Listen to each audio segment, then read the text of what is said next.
Ringing up Christopher Browell. The Vodafone voicemail service for 07769247196. Please leave a message after the tone. When you finish recording, please hang up or press the hash key for more options. Yes, hello, Mr. Browell. It's Mr. Hussain here once again, leaving yourself another daily message. Today is message number 130 that I've left you. And 129 messages I've previously left you. So today is 130 messages that in total from the 31st of August 2023. It's now been 153 days that my brother's been kidnapped from my care and custody. It's actually the anniversary, 5-month anniversary of my brother's abduction. He was abducted from my care on the 8th of August 2023. Today is the 8th of January 2024. So that's 5 months later. 5 months you've been detaining my brother without telling me where he is, what kind of conditions you're holding him under, or any further information about him. You've basically made him your private property to do with as you please, without any kind of legal framework in place or anything like this. As you know, when my brother was in my care and custody, you were quite eager to come and see him, and now it's quite relevant and evident why you were so eager to come and see my brother. You wanted to see him so you could take custody of him, as no doubt that you've subsequently achieved. But when my brother was in my care and custody, I was the one that ringing you up and updating you that my brother's fine.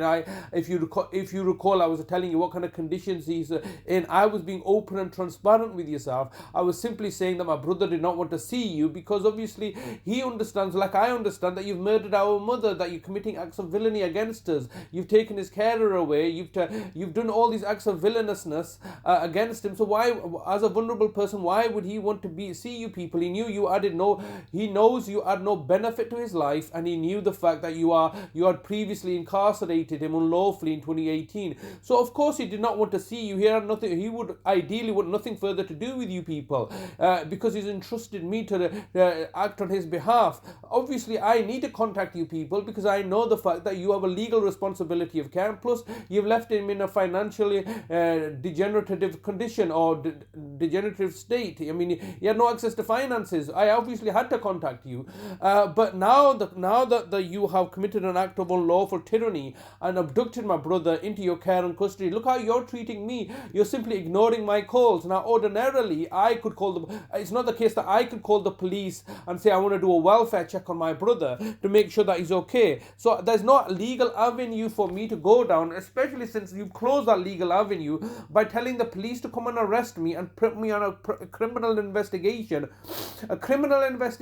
for willfully neglecting a vulnerable person, when the reality is that I was highlighting that it is you that are willfully neglecting the vulnerable person, not myself. You, the local authority, to continue to play these shenanigans and contrivances, but there will be consequences, as I'm sure you're fully aware, Mr. Browell. It's all over the news today. It's been something that I've been aware of, is the post office scandal. Obviously I was watching a video of Richie Sunak apologizing for the scandal, but the whole point of the post office scandal is based on a similar kind of premise, that the similar premise that the public persona of the post office needs to be protected, rather than accepting the computer glitch that they was responsible for, and they thought they could abuse their position and look to criminally convict people. In a similar vein, that's what you've done in my circumstances. In order for you to save face, for you to be the public, for you to be the City of Culture 2025 and save face, you have not accepted your own failures, but yet have looked to export those failures onto me and my family and put me into prison unjustly.